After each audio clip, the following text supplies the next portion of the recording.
आज की तिथि को प्रकट करने वाले, आज की तिथि में चंदन उत्सव को जोड़ने वाले कौन हैं? आप सब जानते हैं, श्री माधवेंद्रपुरी पाद। लीला में श्रीमन महाप्रभु जी के परम गुरुदेव, जिनको भक्ति अंकुर कहते हैं, श्री महाप्रभु जी प्रेम के कल्प वृक्ष हैं। लेकिन उस कल्प वृक्ष का बीज कौन है?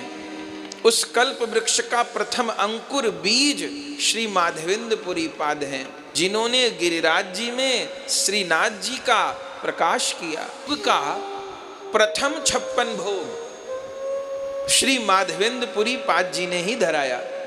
महीनों तक गोवर्धन नाथ जी के 56 भोग भये। फिर ठाकुर जी ने माधवेंद्रपुरी पाद को कहा, माधवेंद्रपुरी जी, मेरे शरीर में बहुत ताप हो रहा है, तो आप चंदन लाइए, चंदन में केसर कपूर घिस के मेरे शरीर पर लेप करिए, मेरे शरीर का ताप दूर हो। ये कौन प्रभु कह रहे हैं? जिन्होंने ब्रज में अग्नि का पान किया, तब उनको ताप नहीं लगा। भागवत जी में सुनते हैं ना, राक्षस ही दावानल के रूप में ब्रज में आ गया, पूरे ब्रज में चारों ओर आग लग गई, ब्रजवासी घिर गए। तब सबने श्री कृष्ण को पुकारा, बलिहार प्रभु की करुणा की। जैसे कोई शरबत पिए, जल पिए, ऐसे ओक लगा के भगवान अग्नि पी गए। न तो रोम जले प्रभु के, न होठ जले, न ताप हुआ। तब तो अग्नि पी गए, कुछ नहीं हुआ। और अब प्रभु का कहना है कि मैं धरती के नीचे दबा था, मिट्टी में दबा था, मेरे शरीर में ताप हो रहा है। माधवेंद्रपुरी चंदन लगाओ। तो क्या रहस्य है? वास्तव में प्रभु को सामान्य ताप नहीं हो रहा, प्रभु को भक्त की सेवा ग्रहण करने के लिए ताप हो रहा है।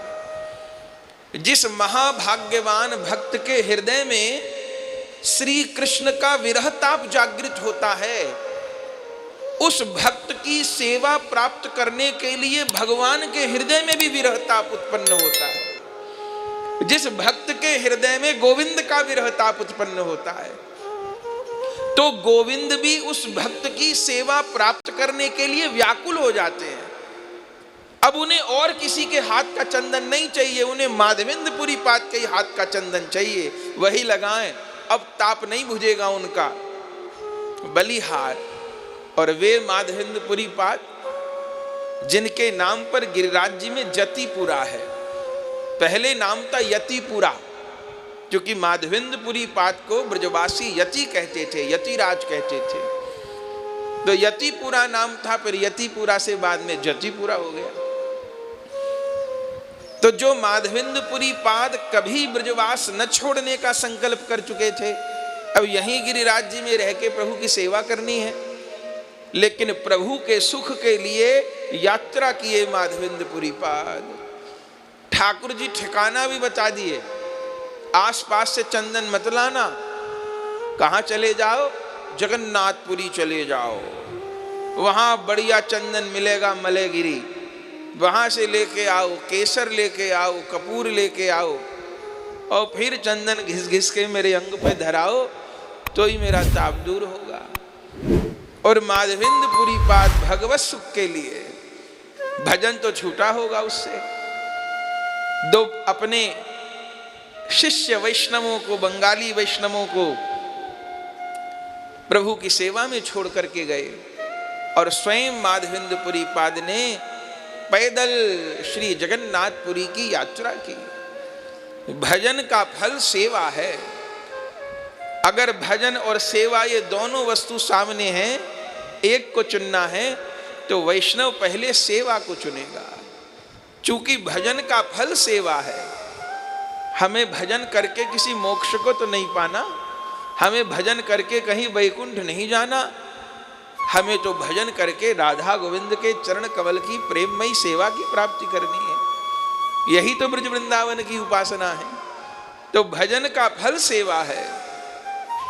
माधवेंद्रपुरी पाद अपने प्रभु के सुख के लिए पैदल यात्रा किए, और फिर सब जानते हैं ये आज की लीला है, इसलिए आज स्मरण करें इस लीला को। चले जा रहे थे ब्रज से जगन्नाथपुरी की ओर, चलते चलते बीच में बालासर आए, जिन्हें बालेश्वर जिला कहते हैं। और उस बालेश्वर जिला में रेमुना, और रेमुना में विराजमान ठाकुर श्री गोपीनाथ जी। माधवेंद्रपुरी जी यात्रा करते हुए पहुंचे, सोचे आज रात यहीं पड़ा, अगले दिन आगे की यात्रा करेंगे।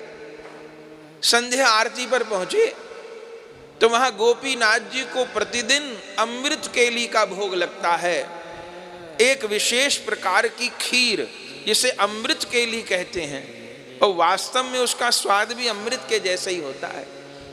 एक रबड़ी विशेष प्रकार की, गैया के दूध से विशेष सामग्री डाल के बनाई जाए, और 12 बड़े कुल्हड़ों में आज भी भोग लगता है प्रभु को। वो भोग लग रहा था। माधवेंद्रपुरी पाद दर्शन किए, कीर्तन किए, मन में विचार आया कि थोड़ा प्रसाद हमको भी मिल जाता। गोपीनाथ की खीर तो दूर दूर तक प्रसिद्ध है, पर ब्राह्मण ने दिया नहीं प्रसाद उनको। और माधवेंद्रपुरी पाद जी का नियम था कि अयाचित वृत्ति, मांगेंगे नहीं किसी से, अपने आप जो मिलेगा वही ग्रहण करेंगे। और मन में इच्छा आई कि थोड़ा प्रसाद हमें मिलता प्रभु का, पर नहीं मिला। रात्रि को मंदिर बंद हो गया। माधवेंद्रपुरी पाद रात को सोते नहीं थे, उनके चरित्र में लिखा है वो सोते ही नहीं थे कभी। ऐसे कितने महापुरुष हुए, वे रात भर जाग करके उच्च स्वर से हरिनाम संकीर्तन करते। तो सोचे अगले दिन जाएंगे तो वहीं मंदिर के पास जंगल में पेड़ के नीचे बैठ हरिनाम करने लगे। पुजारी अपने घर जाके सो गए, पर गोपीनाथ नहीं सोए। गोपीनाथ जी के हृदय में बड़ी पीड़ा, मेरा भक्त प्रसाद पाना चाहता था, प्रसाद नहीं मिला। तब आधी रात को पुजारी को स्वप्न दिया, अरे पुजारी जी महाराज उठो। स्वप्न देखा, हड़बड़ा के उठे, क्या हुआ? अरे कल एक मेरे परम भक्त आए थे माधवेंद्रपुरी पाद, आपने उनको प्रसाद नहीं दिया। पुजारी ने कहा महाराज आए तो सही, पर वो तो प्रसाद जिन्होंने भोग लगवाया था उन सबको हमने बांट दिया, पर उन्होंने मांगा भी नहीं। हमने कहा सन्यासी हैं, सब जगह का प्रसाद न लेते हो। अरे मांगा नहीं तो तुम्हारा तो उत्तरदायित्व था, थोड़ा प्रसाद देते, तुलसी दल देते। बोले महाराज तो भूल हो गई हमसे, तो अब क्या करें? तो उनको प्रसाद पहुंचाओ। पुजारी ने कहा वो प्रसाद तो सब पूरा हो गया, भोग लगा, सब वितरण हो गया, 12 कुल्हड़ थे सब बांट दिए। भगवान ने कहा नहीं पुजारी जी, 12 नहीं, आपने 11 बांटे थे। नहीं एक भी नहीं, मैं तो सारे बांट दिए, 12 बांट दिए। बोले नहीं 11 बांटे थे, तो 12वां कहाँ है? तब भगवान ने कहा कि जैसे माधवेंद्रपुरी जी के हृदय में संकल्प हुआ कि मुझे प्रसाद पाना है, तभी मैंने उन 12 में से एक कुल्हड़ चुरा लिया। मुझे नहीं तुम्हारी नियत लग रही थी कि तुम दोगे अपने हाथ से, तो एक कुल्हड़ मैंने चुरा लिया। पुजारी बलिहार हो गए प्रभु पे। प्रभु आपकी चोरी की आदत अभी तक नहीं गई, तो ब्रज लीला का स्वभाव आपको अभी तक पड़ा है। ठाकुर जी कहते वो मैंने रखा है, कहाँ रखा है? अपनी पीतांबरी में छिपा के रखा है। तो प्रभु कल उनको, अभी तो असमय है, शयन का समय है, कल प्रसाद, अरे कल नहीं, कल तो वो सवेरे निकल जाएंगे। अभी जाओ, अभी मंदिर खोलो, अभी प्रसाद लो। मेरा भक्त मंदिर के पीछे पेड़ के नीचे कीर्तन कर रहा है, उसको प्रसाद दो। उसी समय पुजारी गए, स्नान किए, तो देखे ठाकुर जी के पीतांबर के पीछे कुल्हड़ खीर का छपा है। उसको लिए और जंगल में घूमते फिर रहे हैं। कहाँ है माधवेंद्रपुरी, कहाँ है, कौन है माधवेंद्रपुरी? नाम तो जानते नहीं थे, भगवान ने ही नाम बताया। पहुंचे, कीर्तन कर रहे थे माधवेंद्रपुरी पाठ। हाथ जोड़कर प्रणाम किया, प्रसाद निवेदन करने। कैसे आए, कहां से आए, सारी बात खोल के बताती, महाराज हमसे अपराध हो गया, भगवान ने आपके लिए क्षीर चुराई है, ये प्रसाद ग्रहण करिए। और जो माधवेंद्रपुरी पाद जी इस बात को श्रवण किए, भाव विवल हो गए, प्रेम में मूर्छित हो गए, उस प्रसाद को लेके उसी समय ग्रहण किए। केवल प्रसाद ग्रहण नहीं किए, प्रसाद ग्रहण करने के बाद वो मिट्टी का कुल्हड़ भी नहीं फेंका, उसको अपने वस्त्र में बांध लिया। और जब तक जीवित रहे माधवेंद्रपुरी पाद, उस कुल्हड़ का एक कोना तोड़ करके पाते थे, मेरे प्रभु ने इसको छुआ है।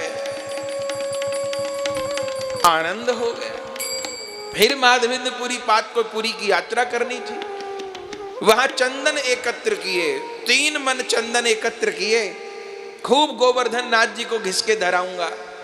उसी मात्रा में कपूर केसर सब एकत्र किए और सिर पर चंदन केसर कपूर सब लेकर के, हा श्याम सुंदर, हा गोवर्धन नाथ, हा वृंदावन, हा श्री जी कहते हुए चलने लगे। मार्ग में फिर रेमुना पड़ा, सोचे एक बार फिर दर्शन कर ले गोपीनाथ जी का। गोपीनाथ जी दर्शन किए। अब के तो पुजारी ने खूब प्रसाद अर्पण किया, और अब ठाकुर जी का नाम गोपीनाथ नहीं, अब ठाकुर जी का नाम क्षीर चोरा गोपीनाथ हो गया था। आज भी उनको क्षीर चोरई गोपीनाथ कहते हैं। देखो, संसार में कोई अपने को चोर कहलवाना पसंद करता है? हर व्यक्ति कभी ना कभी चोरी करता ही है, किसी न किसी रूप में करता ही है, पर कोई हमको चोर कहे सहन नहीं होता, गाली जैसी लगती है, कैसे तूने चोर कह दिया। पर बलिहार भगवान ने स्वप्नादेश किया कि अब मुझे गोपीनाथ न कहा जाए, अब मुझे क्षीर चोरा गोपीनाथ कहा जाए। चोर, खीर को चुराने वाले गोपीनाथ। क्यों? कि जब जब इस नाम को सुनता हूं तो भक्त की स्मृति होती है, और भक्त मुझे बहुत प्यारे हैं। माधवेंद्रपुरी पाद जी पहुंचे, खूब प्रसाद मिला।